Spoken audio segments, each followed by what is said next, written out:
محراب امام علی علیہ السلام، یعنی حسنین کے بابا، زینب عالیہ کے بابا، ام کلثوم جناب محسن کے بابا، ہم سفر فاطمہ الزہرا سلام اللہ علیہا، داماد رسول خدا، اللہ کے ولی اور امین کا نام مسلم ہے، اور یہ میرے حسین پہ سب سے پہلے فدا ہونے والا ہے۔ مجھے امام علی نے بتایا تیرے بارے میں کہ تو خون حسین کا انتقام لینے والوں میں سے ہوگی۔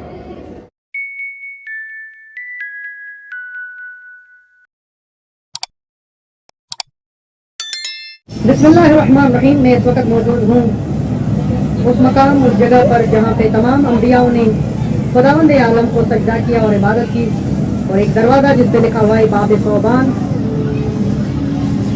باب ثوبان کہا جاتا ہے، یعنی اژدہا سانپ اس کے نام پر یہ دروازہ کیوں بنا، یہ واقعہ کیا ہے، یہ میں پہلی ویڈیو میں بتا چکا ہوں اور ابھی بتاؤں گا۔ ویڈیو ابتدا کرنے سے پہلے مسجد کوفہ کے تمام وہ مقامات جو آپ دیکھنا چاہتے ہیں، سمجھنا چاہتے ہیں، آپ کو آج بتا دیتا ہوں۔ یہ مقام نوح ہے، اور حضرت نوح کے گھر میں جو تنور تھا جہاں سے پانی نکلا تھا، یہ وہ تنور ہے جہاں پہ حضرت نوح کے زمانے میں عذاب نکلا، جس تنور سے وہی مسجد کوفہ سے نکلا تھا، پوری دنیا میں چلا گیا۔ اور یہ آج یہاں سے پانی نکلتا ہے، لوگ وضو کرتے ہیں اور ٹھنڈا پانی پینے کے لیے میسر ہے۔ یہاں پہ صفائی ہو رہی ہے اس مقام پہ، جس کے بارے میں باب ثوبان، یہاں پر اہل بیت کے دشمنوں نے اس دروازے کا نام باب فیل رکھا، ہاتھی کو تقریباً 20 سال سے باندھا، تاکہ امام علی علیہ السلام نے جو یہاں پہ ایک فیصلہ کیا تھا اس کو چھپانے کے لیے یہاں پر مسلمانوں نے بڑی کوشش کی، مگر آج بھی اسے باب ثوبان ہی کہا جاتا ہے۔ وہ واقعہ یہ ہے کہ امام علی کے پاس ایک بہت بڑا سانپ اژدہا آیا۔ مسجد کوفہ میں دقت القضا جو مقام ہے، یہاں پر آپ کو دکھا دوں، جہاں شام کے وقت امام علی علیہ السلام فیصلے فرماتے تھے، اور اس کے بعد اعتکاف بھی ہے۔ یہاں محراب امام علی علیہ السلام بھی ہے، مقام نوافل امام علی بھی ہے، مسلم عقیل سفیر امام حسین علیہ السلام کا روزہ، مختار ثقفی ان کی قبر ہے طاہر، ہانی ابن عروہ ان کا روزہ۔ دقت القضا جہاں امام علی مشکل کشا فیصلے فرماتے تھے، اسی جگہ پر آپ فرما بیٹھے تھے جب ایک اژدہا آیا اور اس نے آپ سے کان میں سلام کرنے کے بعد آپ سے سوال دریافت کیا، اور آپ نے اس کو جواب دیا، اور اژدہا چلا گیا، اور یہ بات پوری یہاں تک کہ مدینے تک پھیل گئی، اور پھر مسلمانوں کے لیے ناصور گزری، اور اس دروازے کا جو نام تھا باب ثوبان، کیونکہ مولا کے فضائل سے تھا، کیونکہ مولا نے ایک اژدہا سانپ کی مدد کی۔ یہاں پر جو لوگ بیٹھے ہوئے تھے، مولا کو دیکھا کہ ایک سانپ آیا، انہوں نے مولا سے بات کی اور مولا نے اس کو جواب دیا اور وہاں سے چلا گیا۔ مولا سے پوچھنے لگے، مولا یہ سانپ کیوں آیا آپ کے پاس؟ تو آپ نے فرمایا، میں مولا مشکل کشا، آپ نے فرمایا کہ میں علی صرف انسانوں کا امام نہیں، دنیا میں جتنی مخلوق ہے اس سب کا مشکل کشا بھی اور امام بھی ہوں۔ یہ سانپ، اس کی عمر بڑھ گئی تھی، اس کے دانت ٹوٹ گئے، اس نے مجھے کچھ پوچھا کہ مجھے کھانے کے لیے کیا چیز کھانی چاہیے تاکہ میرے دانتوں پہ بھی اثر نہ پڑے اور میں کھا بھی سکوں، تو میں نے ان کو جواب دیا اور سلام کر کے چلا گیا۔ تو مولا نے ایک سانپ کی یہاں پر مشکل کشائی فرمائی، اور یہ بات مدینے تک پہنچی اور شام تک پہنچی، اور شام کے حاکم نے جب اس کا وقت آیا، اس نے یہاں پہ دروازہ پر ہاتھی باندھ کے باب فیل لگایا، مگر وہ نہ ہاتھی رہی نہ اس کے نام کا دروازہ کچھ، آج باب ثوبان امام علی کے نام سے مشہور۔ مسجد کوفہ کے ہر دروازے کی تاریخ ہے، ہر مقام کی تاریخ ہے، ہر جگہ کی تاریخ ہے۔ تمام انبیاء 1,24,000 نبیوں نے یہاں پہ اللہ کو سجدہ کیا، جس وجہ سے جو ہے اس مسجد کو یہ شرف حاصل ہے کہ یہاں پہ ایک رکعت 1,000 رکعت کے برابر ہے۔ مقام خاتم النبیین صلی اللہ علیہ وآلہ وسلم حضرت محمد مصطفیٰ صلی اللہ علیہ وسلم۔ لوگ مسلمان یہ فکر کریں گے، شاکر بھائی آپ رسول خدا کا مقام کوفے میں دکھا رہے ہیں کہ جبکہ رسول خدا کوفہ میں کب آئے؟ تو جی، جب آپ معراج کی تاریخ پڑھیں گے، امام جعفر صادق فرماتے ہیں، چھٹے امام صادق آل محمد نے فرمایا، اللہ نے جب رسول خدا کو معراج پہ میرے نانا کو بلانا چاہا تو 2 جگہوں پہ آپ کو عبادت کرنے کے لیے حکم دیا، مسجد اقصی اور مسجد کوفہ میں 2 رکعت نماز ادا کی، اور پھر آپ عرش الہی پر گئے معراج۔ تو معراج سے پہلے یہاں پر آپ نے 2 رکعت نماز پڑھی، اور یہاں پہ جبرائیل کا وہ مقام جہاں پر جبرائیل نے آواز دی، قد قتل امیر المؤمنین تحتمت واللہ ارکان الہدی، یہ وہ مصلی کہلاتے ہیں جہاں پہ زائرین 2 رکعت نماز پڑھتے ہیں۔ ان مقامات میں ائمہ علیہ السلام نے نماز پڑھی۔ مقام نبی اللہ آدم یہاں پر ہے، مقام نوح آدم ثانی بھی یہاں پر ہے، خاتم النبیین کا، اور خاتم النبیین کے جو وارث اور جانشین بلا فصل حضرت علی علیہ السلام کی جو ہے عبادت گاہ بھی یہاں پر ہے، جہاں پہ آپ نماز پڑھیں۔ اور جیسے ہی اس عبادت گاہ میں اندر جائیں گے تو یہاں پہ عبادت گاہ سے پہلے ایک بہترین الفاظ لکھے ہوئے ہیں،